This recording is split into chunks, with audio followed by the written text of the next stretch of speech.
नमस्ते, आप सभी लोगों का स्वागत है आपके अपने चैनल एड्यू एकेडमी पर, जहां पर हम हमारे जो 12th के लेक्चर से उन्हीं सबको कंटिन्यू कर रहे हैं यहाँ पे।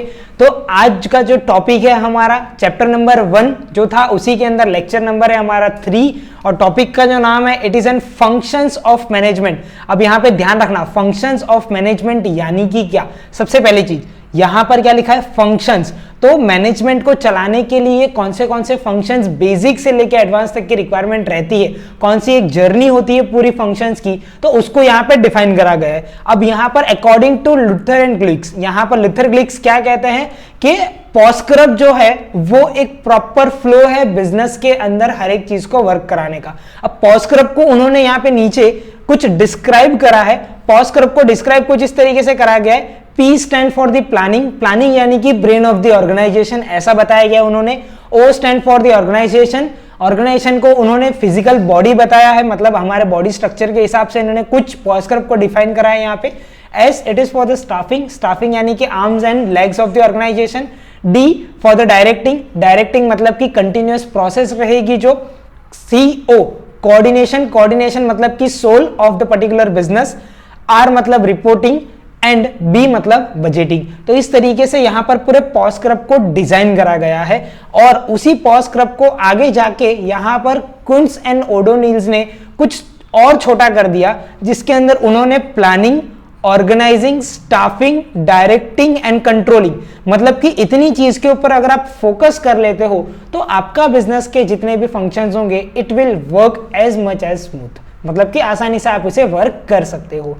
यहां पर हम इन सारी चीजों को समझते हैं पॉइंट के हिसाब से। मतलब कि सबसे पहली चीज this is the planning. Planning को यहां पर ध्यान रखना, planning it is a brain. Brain यानी कि आप जितना ज्यादा उसको यूज करोगे उतना ज्यादा वो शार्प होगा, उतना ज्यादा वो एक्टिवली वर्क करेगा।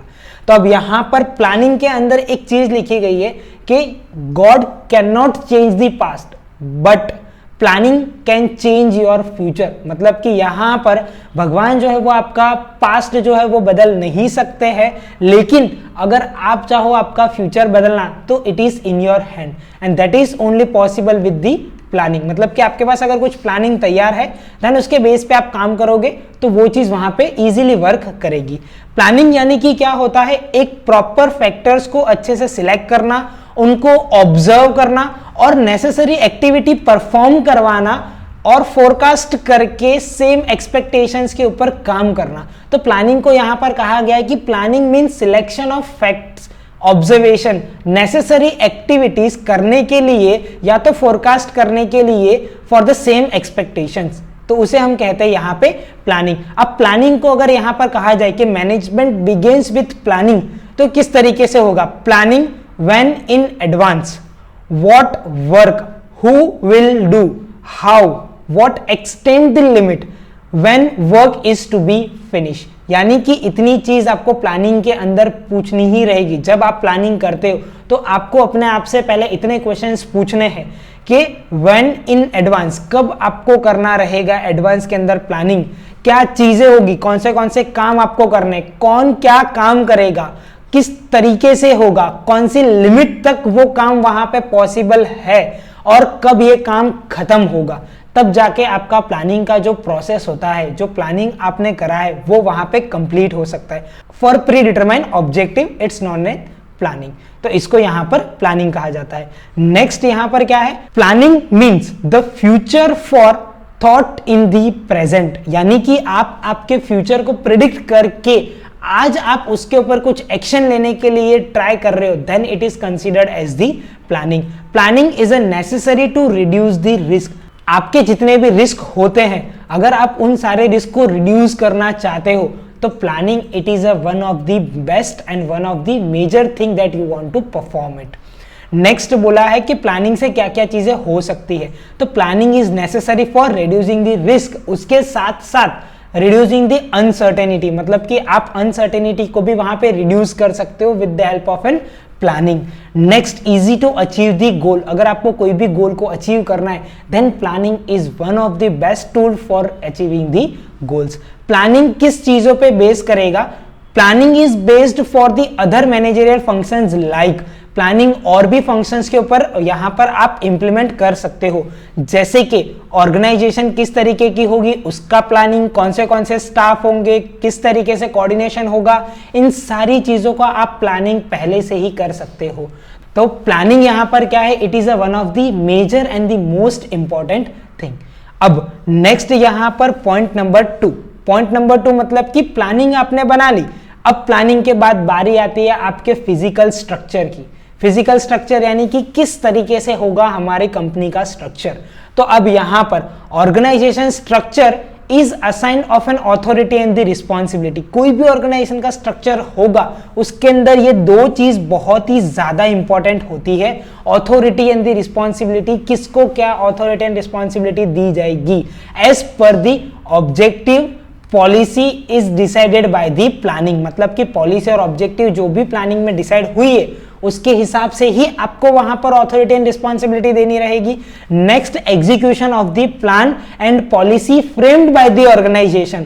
और ये प्लानिंग जब आपने बना ली तब इसका जो प्लान होगा वो और पॉलिसी को फ्रेम कौन करेगा, ऑर्गेनाइजेशन करेगा। तो इस तरीके से यहां पर आपका क्या है, ऑर्गेनाइजेशन स्ट्रक्चर बनता है जिसके अंदर आप ऑथोरिटी रिस्पॉन्सिबिलिटी देते हो किस चीजों को करने के लिए। सबसे पहले प्लानिंग के ऊपर होगी, देन आफ्टर वो ऑर्गेनाइजिंग के ऊपर होगी। Next, activity of the business are decided among the group and for those activities. मतलब कि यहां पर activities of the business are decided among the groups and from this activity organisation distribute authority and the responsibility. यानी कि कौन सा group क्या काम करेगा उसको हम पहले से ही डिसाइड कर लेते हैं। जैसे कि फॉर एग्जांपल सेल्स का जो ग्रुप होगा वो सिर्फ सेल्स करेगा, परचेज का जो ग्रुप होगा वो सिर्फ परचेज करेगा। यानी कि हमने पहले से ही यहां पर पूरा प्लान के हिसाब से सब कुछ तैयार कर लिया है। तो यहां पर सेल्स वाले लोगों की ऑथोरिटी एंड रिस्पॉन्सिबिलिटी सेल्स के रिलेटेड रहेगी, परचेज वालों की ऑथोरिटी एंड रिस्पॉन्सिबिलिटी परचेज के रिलेटेड रहेगी। तो उस तरीके से हम वहां पे उनको ऑथोरिटी एंड रिस्पॉन्सिबिलिटी प्रोवाइड करा सकते हैं। अब any solve problem like who will supervise, who will authorise, who will have an responsibility, तो ये सब कुछ ऑर्गेनाइजेशन के थ्रू होता है।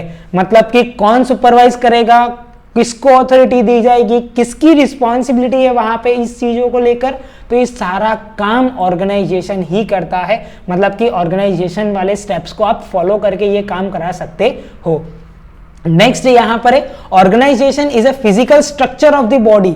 यानी कि ध्यान रखना, फिजिकल स्ट्रक्चर मतलब कि आपने कुछ एक रोड मैप बना लिया।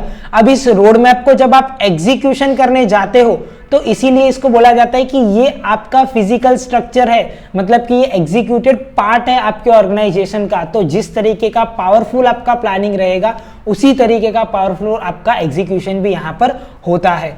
Brain is a human body, brain in the human body is taking decision while the physical structure implementing the plans। अब यहाँ पे जो ब्रेन है वो तो सिर्फ ह्यूमन बॉडी के अंदर जो भी डिसीजन लेने उसमें काम कर लेगा, लेकिन फिजिकल स्ट्रक्चर्स यहाँ पर क्या करेगा, उसको इंप्लीमेंट करेगा उन सारे प्लान्स को। और फिजिकल स्ट्रक्चर क्या है हमारा यहाँ पे, organising is a physical structure. तो यहाँ पर जितनी इंपॉर्टेंस आपके ब्रेन की है मतलब प्लानिंग की है उतनी ही ज्यादा इंपॉर्टेंट आपके ऑर्गेनाइजिंग की भी होती है।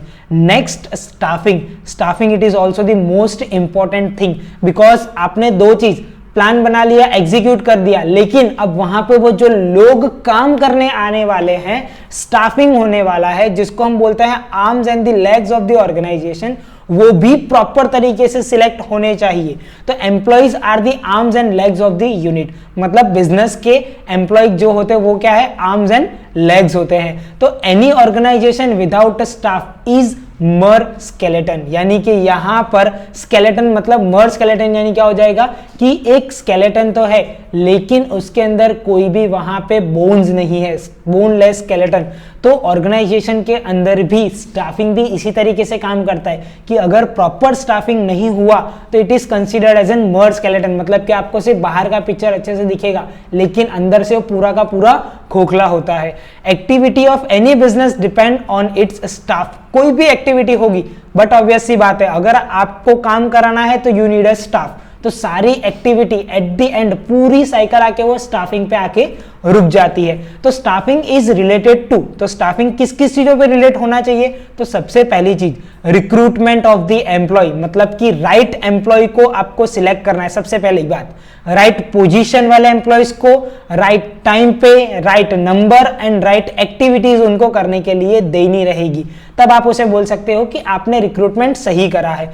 अब सिलेक्शन के अंदर क्या चीज इंक्लूड होती है? ये तो बारी होगी रिक्रूटमेंट की, रिक्रूटमेंट के बाद आपकी बारी आती है सिलेक्शन की। तब जब आप सिलेक्शन करोगे तो सिलेक्शन के टाइम पे you need to give a couple of training, transfer, promotion, retirement and wealth activity. ये सारी चीज आपको सिलेक्शन के अंदर करनी रहेगी।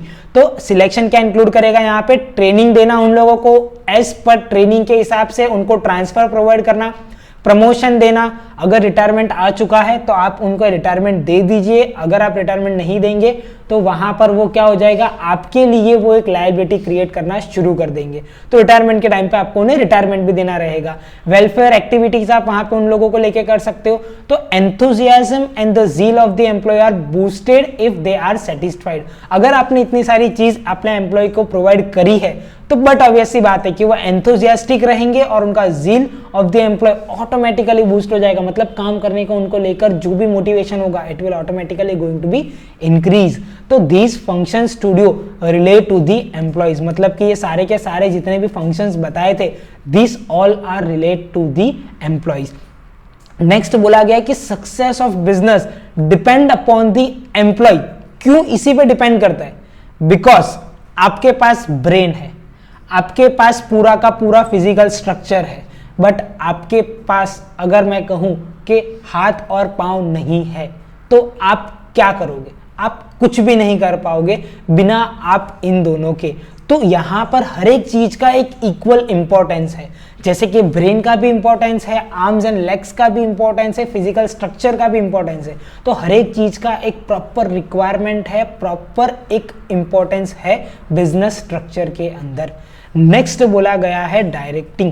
अब डायरेक्टिंग मतलब क्या है? Directing it is a continuous process. ध्यान रखना, डायरेक्टिंग कभी भी स्टॉप नहीं होता है। आपने सोचा मैंने प्लानिंग अच्छे से कर लिया, मैंने पूरा ऑर्गेनाइजेशन अच्छे से बना दिया, मैंने स्टाफ भी एकदम जोरदार रिक्रूट कर लिया है, बट आप अगर उनको टाइम टू टाइम डायरेक्ट नहीं करोगे then it's going to be a worst scenario in futures. तो directing means guiding and supervising the employ for accomplishment of the goals. Because ध्यान रखना एट द एंड इन सारी process के अंदर काम कौन कर रहा है? Human, and human need a proper guidance and proper motivation time to time. Next, for achievement of a goal, it's very important to direct, guide and supervise the employee. अब यहां पर आपको अगर आपके गोल को अचीव करवाना है तो आपको ये तीन चीज तो करनी ही रहेगी। समय समय पर उनको डायरेक्ट करो, गाइड करो, सुपरवाइज, और एम्प्लॉय को वहां पर अगर जरूरत रहती है तो उन लोगों को सुपरवाइज भी देना रहेगा आपको एम्प्लॉयज को। तो जब आप ये सारी चीज वहां पे परफॉर्म करोगे then it is considered as an directing आपका शुरू हो रहा है। नेक्स्ट वहां पर क्या बोला गया कि in a business plan is done after the objectives. मतलब कि डायरेक्टिंग कब होता है? ये भी मोस्ट इंपॉर्टेंट चीज है। आप प्लानिंग में ही डायरेक्टिंग करने लग गए, that is not possible. Planning के टाइम पे सिर्फ प्लानिंग ही होनी चाहिए, यानी कि आपका जब पूरा ऑर्गेनाइजेशन तैयार हो चुका है, आपके वहां पे लोग आकर बैठ गए, मतलब कि स्टाफिंग पूरा कंप्लीट हो चुका है, लोग वहां पर आके बैठ चुके हैं, then after directing is going to be work. तो ये क्या बोला गया यहां पर कि ये प्लान किस तरीके से होगा? तो the organisation structure is formed. पहली चीज, आपका ऑर्गेनाइजेशन का स्ट्रक्चर फॉर्म्ड होना चाहिए। दूसरा, आपके पास सारे raw materials and machines available होनी चाहिए। एंड तीसरा, आपका स्टाफ अपॉइंटेड होना चाहिए। जब ये तीन चीज होगी आपके पास तब आप उसके अंदर वहां पे क्या कर सकते हो? आप प्रॉपर तरीके से डायरेक्टिंग वहां पे कर सकते हो। तो all this effort become useless if the supervising fail to provide the direction. ये सारे एफर्ट्स आपके फेल हो जाएंगे, प्लानिंग से लेके यहां तक के, अगर सुपरवाइजर वहां पर प्रॉपर तरीके से डायरेक्ट नहीं कर पा रहा है आपके एम्प्लॉय को। तो यहाँ पे नेक्स्ट बोला गया है कि डायरेक्शन इंक्लूड्स लाइक डायरेक्शन यहाँ पर क्या इंक्लूड करता है, तो डायरेक्ट सबऑर्डिनेट्स, मतलब कि आपके जितने भी सबऑर्डिनेट्स है, या तो आप बोल सकते हो कि आपके कलीग्स को आपको प्रॉपर तरीके से डायरेक्ट करना पड़ेगा। गिव एन ऑर्डर, ऑर्डर देने का भी एक तरीका होता है, आप उस तरीके से आप उन्हें ऑर्डर देंगे तो they will definitely work for you. Give an instruction, उन लोगों को आपको इंस्ट्रक्शंस प्रोवाइड करने हैं कि आपको कौन सा काम कब और क्या करना है। असाइंड वर्क, जो काम उनको दिया गया है वो काम उन्हें करना है, that's it. Provide the leadership, अब आपको लीडर की तरीके से बिहेव करना रहेगा आपकी टीम को लेके, तो इस तरीके से यहां पर क्या है कि direction includes this all the activities. It is a continuous process required at every level. ध्यान रखना, लेवल्स जब आते हैं तो लेवल मतलब यानी कि यहां पर क्या होता है हमारा top level, middle level and the bottom level, मतलब कि यहाँ पे 3 लेवल हमारे होते हैं। तो इस तरीके से यहाँ पर क्या होगा कि आपका डायरेक्टिंग का प्रोसेस कंप्लीट होगा। तो जिस तरीके से आपको आगे की 3 चीज की जरूरत थी, प्लानिंग, ऑर्गेनाइजिंग और स्टाफिंग की, उसी लेवल पे आपको यहाँ पे डायरेक्टिंग की भी जरूरत रहेगी। नेक्स्ट जो है it is a 5th point, controlling. अब आपने डायरेक्ट भी कर लिया, हर एक चीज आपकी हो चुकी है, बराबर है। अब बारी आती है आपकी कंट्रोलिंग की। अब कंट्रोलिंग किस तरीके से होगा यहाँ पे, तो controlling is the function of maintaining the balance and efforts, यानी कि कंट्रोलिंग यहाँ पर क्या करता है, बैलेंस करता है किन चीज के बीच में, maintaining the balance among efforts, जितने भी आपने एफर्ट्स डाले हैं उस पे, जो आपके रिजल्ट आ रहे हैं उस पे, जितने सोर्सेज यूज हो रहे हैं उस पे, और जो आपका ऑब्जेक्टिव है उस पे। मतलब कि ये 4 चीजों के ऊपर वहां पर क्या करता है, बैलेंस मेंटेन करके रखता है इन 4 चीजों का, आपके एफर्ट का, आपके रिजल्ट का, आपके सोर्सेज का और आपके ऑब्जेक्टिव्स का।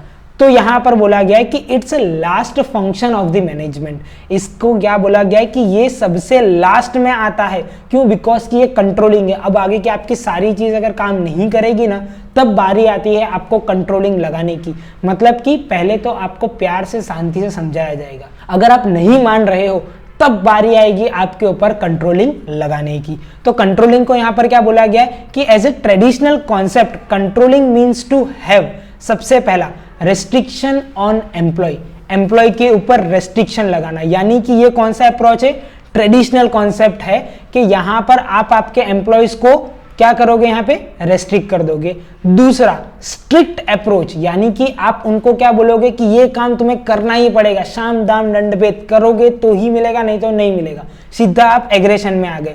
थर्ड आपका पनिशमेंट, आप उन्हें पनिशमेंट करोगे। और फोर्थ आपका फाइन, यानी कि ट्रेडिशनल तरीके से कंट्रोलिंग यहां इन सारी चीजों से करा जा सकता है। बट ये क्या है, it is a negative approach. ये अगर आप ऐसा किसी भी आपके एम्प्लॉयज के साथ करोगे, वो एम्प्लॉय मैं आपको लिख के दे सकता हूं ज्यादा से ज्यादा 1 महीने, ज्यादा से ज्यादा 2 महीने, उससे ज्यादा ये अप्रोच के अंदर वो स्टैंड आपके वहां पे करेगा नहीं, he will leave your organisation. Next, अब यहां पर आगे कहा गया है कि controlling is a positive concept in the modern term, यानी कि ट्रेडिशनल टर्म के हिसाब से आप काम नहीं कर पाओगे, तो इसीलिए यहां पर क्या बोला गया है कि मॉडर्न टर्म में इसको पॉजिटिव टर्म में हम कैसे ले सकते हैं। तो सबसे पहली बात, आपको आपके एम्प्लॉय को रेस्ट्रिक्ट नहीं करना है, आपको उन्हें डायरेक्ट करना है। अगर आप ये करोगे then it is considered as an modern term. जो मिस्टेक आपके पास्ट में हो चुकी है, आप उस मिस्टेक को फ्यूचर में रिपीट ना करो, ये चीज को आपको यहां पे देखना रहेगा। Controlling plays a very important role in the success of a business और the execution of a plan, यानी कि किसी भी प्लान में, किसी के भी बिजनेस के अंदर controlling plays a very very important role. Without controlling वहां पे कोई भी चीज पॉसिबल नहीं हो पाएगी, ये चीज आपको ध्यान रखनी है। क्यों, बिकॉज कि मैंने आपको पहले ही बताया कि यहाँ पे काम करने के लिए इंसान है, इंसान को हर एक चीज की जरूरत रहेगी। नेक्स्ट आगे बात करें हम तो उसको कहा जाता है कोऑर्डिनेशन। अब कोऑर्डिनेशन यानी किस तरीके से यहाँ पे काम करेगा, कोऑर्डिनेशन मतलब क्या है, to bring these coordination and harmony among the different functions carried out by the different department in the business unit is called the coordination। मतलब यानी कि यहां पर क्या है कि हार्मनी और पीस को क्रिएट करके रखना डिफरेंट डिपार्टमेंट्स के बीच में, it is considered as an particularly हम उसे बोलेंगे कोऑर्डिनेशन। अब यहां पर it requires at every stages of the management, देखो वापस से यहां पर वर्ड है every stages of the management. याद रखना स्टेजेस अलग है, लेवल अलग है। स्टेजेस यानी कि आपके जो भी डिपार्टमेंट के अंदर छोटे छोटे स्टेजेस होते हैं, हर एक स्टेज के ऊपर कोऑर्डिनेशन की जरूरत है, हर एक लेवल्स के ऊपर कोऑर्डिनेशन की जरूरत है। It is necessary for planning to control, यानी यहां पर बहुत सारी चीजें इफेक्ट करेगी। ये जरूरी है प्लानिंग के हिसाब से इसको कंट्रोल करना कि भाई किस तरीके से हमें कोऑर्डिनेट करना है। Because of coordination no work remain and in no duplicacy. यहां पर अगर आपका कोऑर्डिनेशन प्रॉपर तरीके से होगा तो कोई भी वर्क बाकी नहीं रहेगा, कोई भी वर्क डुप्लीकेट में नहीं होगा। अब कोऑर्डिनेशन मतलब कि आपने आज फॉर एग्जांपल आपको कुछ चीज परचेज करनी थी, आपने आपके डिपार्टमेंट को बोल दिया कि भाई ये चीज परचेज कर लेना, और आप कल जाके उसे कहीं और से परचेज करके लेकर आ गए, तो ये कोऑर्डिनेशन नहीं हुआ। आपको एटलीस्ट उन्हें इन्फॉर्म करना रहेगा कि पहले आप परचेज कर लो, अगर आपसे नहीं हो रहा है then I will go and get it.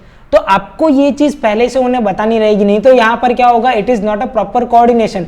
आप भी परचेस कर लोगे, कल ऑर्गेनाइजेशन भी परचेस कर लेगी, तो ये डुप्लीकेसी भी यहां पे क्रिएट हो जाएगी। नेक्स्ट इसके कैरेक्टरिस्टिक्स की अगर हम बात करें तो कैरेक्टरिस्टिक्स के अंदर सबसे पहला coordination is required for all activities. Coordination is required for all activities right from planning to controlling. Coordination तो हर एक के अंदर जरूरी रहेगा। अगर आप प्लानिंग करने बैठे हो, आप सिर्फ अपनी ही बात मनवाओगे, अपनी ही बात मानोगे, then it is not a good thing. वो आपका लीडरशिप स्किल वहां पर शो करेगा नहीं। तो कोऑर्डिनेशन हर एक लेवल पे रिक्वायर्ड है, वो चाहे प्लानिंग का लेवल हो या तो फिर कंट्रोलिंग का लेवल हो, हर एक लेवल पे कोऑर्डिनेट करके आपको चलना पड़ेगा। It's required at every level of the management. हर एक लेवल मतलब कि top level, bottom level and the middle level, मतलब कि तीनों लेवल के ऊपर आपको यहां पर क्या है, कोऑर्डिनेशन की जरूरत रहेगी। Success of coordination totally depend upon one of the most important word, communication. जैसा आपका कम्युनिकेशन होगा उसके ऊपर ही टोटली डिपेंड करेगा आपका कोऑर्डिनेशन का success. Coordination is not possible without the cooperation of the employee. अगर आपके एम्प्लॉय आपके साथ कोऑपरेट नहीं कर रहे हैं तो आप उनके साथ कोऑर्डिनेट करने का सोच भी नहीं सकते हो, आप कर भी नहीं पाओगे उनके साथ coordinate. Optimum utilisation of the resources is possible due to the coordination. अगर आपके ऑर्गेनाइजेशन के अंदर प्रॉपर तरीके से कोऑर्डिनेशन है तो वहां पर आपके जितने भी रिसोर्सेज है आप उसका प्रॉपर एंड ऑप्टिमम यूटिलाइजेशन कर पाओगे। Coordination is a part of every activity that why it's a soul of the business. इसीलिए यहां पर क्या कहा गया है, कोऑर्डिनेशन जो है वो हर एक एक्टिविटी मतलब हर एक लेवल बोल लो, हर एक फंक्शंस बोल लो, उसका पार्ट है। इसीलिए इसको क्या कहा गया है कि coordination is a soul of the business. Next इसके अगर इंपॉर्टेंस की बात करें यहां पे तो इसके इंपॉर्टेंस के अंदर सबसे पहली चीज बताई गई है कि मेक ऑल फंक्शन इफेक्टिव। सबसे पहली चीज, जितने भी फंक्शंस आपके ऑर्गेनाइजेशन के हैं उसको अगर आपको इफेक्टिव बनाना है तो you need a coordination. Second, function like planning, organizing, directing and controlling. अब फंक्शंस कौन से इफेक्टिव बनाना चाहते हो आप, अगर वो प्लानिंग है तो कोऑर्डिनेशन की जरूरत है, ऑर्गेनाइजिंग है, डायरेक्टिंग है, कंट्रोलिंग है, मतलब इसमें से अगर कोई भी फंक्शन आपके बिजनेस का है, अगर आपको उसको इफेक्टिव बनाना है तो you must need a coordination. Next, coordination make all activity easy. Coordination यहां पर क्या करता है, आपकी सारी एक्टिविटी इजी कर देगा। बिकॉज कैरेक्टरिस्टिक्स में हमने बहुत सारी चीज देखी, इजी कर देता है। वहां पे कोऑर्डिनेशन आपका काम जितना भी होगा वो स्पीडीली करवा देगा। कम्युनिकेशन अगर इंक्रीज होगा तो वहां पे डुप्लीकेसी इंक्रीज नहीं होगी, आपकी कोई भी वर्क के अंदर वहां पे कुछ बाकी नहीं रहेगा। तो इस तरीके से यहां पर क्या है कि कोऑर्डिनेशन आपकी जितनी भी एक्टिविटीज है वो बहुत ही ईजी करवा देता है। Coordination does not leave work incomplete and duplicate. देखो ये वर्ड वापस से यहां पे आ गया कि जो कोऑर्डिनेशन है वो कभी भी आपका काम इनकम्प्लीट एंड डुप्लीकेट रखेगा नहीं। और coordination maintains an harmony among the various department. यानी कि अगर आपको इसके इंपॉर्टेंस लिखना है ना तो आपने कैरेक्टरिस्टिक्स अगर अच्छे से पढ़ी होगी या कैरेक्टरिस्टिक्स अच्छे से अगर समझी है तो आप इसके इंपॉर्टेंस आसानी से लिख पाओगे, क्योंकि जो कैरेक्टरिस्टिक्स के अंदर आ रहा है वही चीज यहां पर इंपॉर्टेंस के अंदर वापस से रिपीट करी गई है। तो coordination maintains a balance between the order and time, दोनों के बीच में एक प्रॉपर तरीके से बैलेंस को वो मेंटेन करके रखता है। इसीलिए यहाँ पे कोऑर्डिनेशन को सोल ऑफ द बिजनेस ऐसे ही नहीं कहा जाता है, क्योंकि ये सारी चीजें एक साथ अकम्प्लिश करवा रहा है, इसीलिए इसको सोल ऑफ द बिजनेस कहा गया है। Coordination is helpful for achieving the goal, मतलब आपके कोई भी गोल्स को अगर आपको अचीव करना है तो उसके लिए हर एक फंक्शन की जरूरत है, लेकिन उन सारे फंक्शन के अंदर किस चीज की जरूरत है? आपको